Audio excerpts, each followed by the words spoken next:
Welcome to the first ever 5 questions with the coach. All of these questions are from members of the practice app who are currently taking part in the 8-week challenge. Let's get to question 1. If you were caddying for someone trying to break 80 or hit a key milestone and they were deep into a round and on track to hit it, aside from getting them to stay present, following their pre-shot routine, following a good core strategy, if you were on their bag, what would you be saying to them? Yeah, that's such a good question, and one that I think everybody can resonate with. Whether you're trying to break 80 or whether it's break 70 or get to a certain handicap or even win a certain competition, there's always that particular thing that we're chasing where when we get near it, it's going to naturally be a pressure situation and something that is therefore a bit harder than maybe just your kind of normal round. So yeah, that's a great question.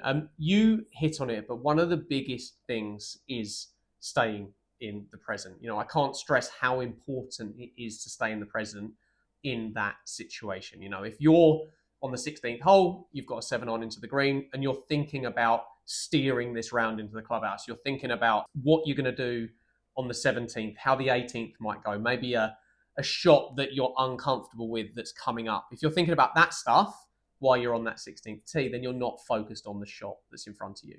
So if I was caddying for somebody in that situation, I'd be doing everything that I possibly could to get them focused on the shot in hand. I'd be talking to them about their target. I'd be talking to them about how they want the ball to fly.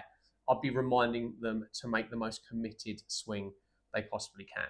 And then I would be making sure that they are talking to themselves in a similar way, where they're really prioritizing the idea that if they can focus on the shot in front of them, if they can make really committed swings to specific targets, they're going to give themselves the best chance of shooting a good score. And even if that doesn't happen, if you're able to do that, if me as the caddy and the player as the person are able to pick good targets, commit to every single shot, be really specific with what they want the ball to do, then they can walk off knowing that they've done everything that they possibly can to give themselves the best chance of shooting that score that they're trying to get to. Question number 2. I had an above normal first 9 yesterday and started to struggle with my attention on a couple of shots, mainly due to my score. My mind starts to drift off in a couple of different directions, like you have to keep this score, I can get closer to the pin, I need to make a better looking swing, or just not focus at the task at hand enough. So the question is, how can I get out of this mind drifting situation and fast and get into the zone I was in when nothing really mattered at the beginning of the round? This tends to always happen when I'm playing really well. Yeah, that's such a great question too. And again, something that I think everybody can relate to. And it's that situation where late in a round, we do realize we're on a good score, we're going well. And that free and easy feeling that you have near the start of a round, maybe on the front nine, it's just really hard to tap into that. And that feeling that you would be in on that front nine is what you'd refer to as a flow state. You're not really thinking too much about the swing you're making. You're not thinking too much about anything that goes into each shot. They're just kind of happening very naturally and very smoothly. What then tends to happen when we get later into the round and realize we're on a good score is we start to get really conscious. We start to think about all the little things that maybe might go wrong. We start to think about things within our swing. We start to think, oh, let's not go there versus let's just try and hit the best shot we possibly can. And all these things pull us away from a flow state, and they just put us in this more conscious place where we're more focused on maybe negatives that might happen. We get a little bit more defensive. One of the things that you mentioned there in that question that's really interesting is how it's easy to focus on what our swing looks like late in a round. And I think it's a really good one to reflect on the fact that that pops up, because let's be honest, it happens to all of us. We start thinking, okay, I need to make perfect swings because I don't want to hit bad shots and I want to keep this round going. And the answer to this is to really focus on doing as many of the same things as you possibly can on that point you are on the back nine as you did on the front nine. And what that is on the front nine, you're thinking about the shot that is in front of you. You're thinking about where you want that shot to go, and then you're focused on being fully committed to it. So if you can say to yourself in that moment, I'm focused only on this current shot. If I make a fully committed swing, that's everything that I can possibly do. If you know that it's something where you get a bit technical, you start to think about swing, what your swing looks like, you can say to yourself, okay, it's fine. I don't need to make perfect swings here. What matters is getting the ball to where I want to get it to. Think of other sports. If you've got a tennis player towards the end of a match, end of a set, they're not thinking about the technique of their forehand as they try and hit it down the line.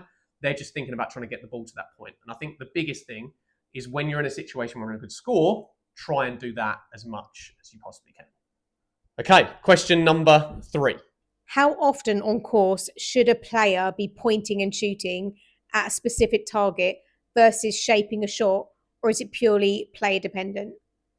Yeah, that's a great question. And I think there's a lot of really good advice out there that says we should hit one single stock shot all the time, unless there's that 1% situation where there's something truly in the way and we need to shape it the other way. And I'm going to speak out of both sides of my mouth here because that's true.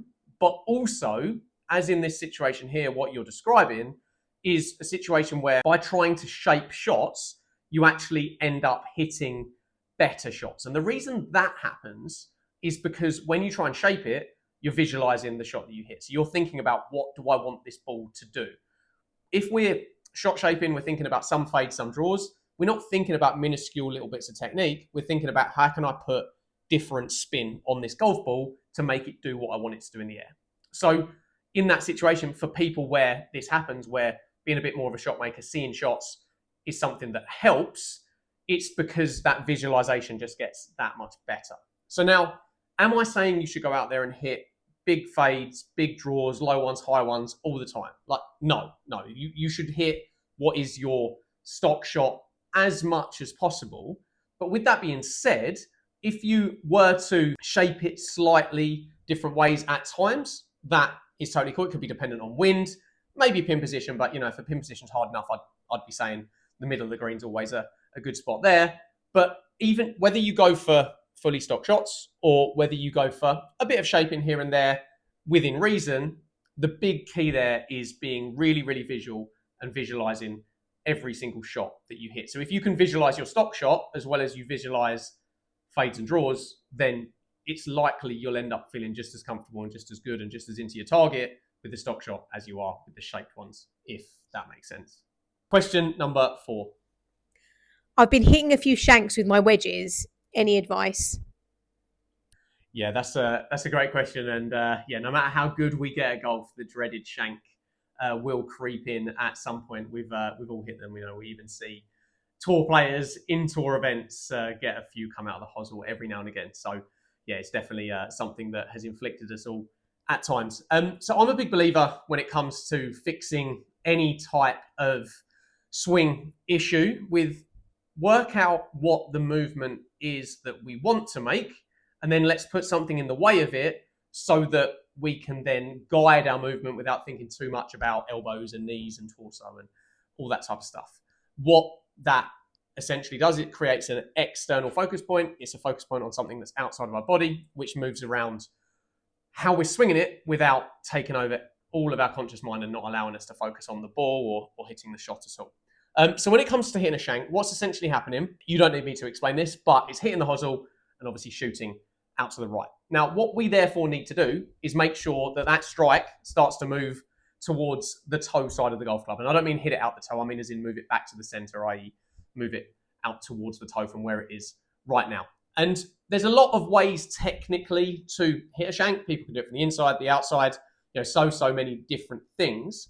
But if we put something in the way, we can then guide movement so that we move strike away from the heel. And then from there, you'll find some feelings that you're going to be able to transfer to the golf course really nicely, that you'll be able to take there and use whilst also thinking about targets, thinking about ball flight, that type of thing. So what I'd recommend putting a water bottle, maybe another golf ball, maybe a block of wood to the right of the golf ball and focus on not hitting that.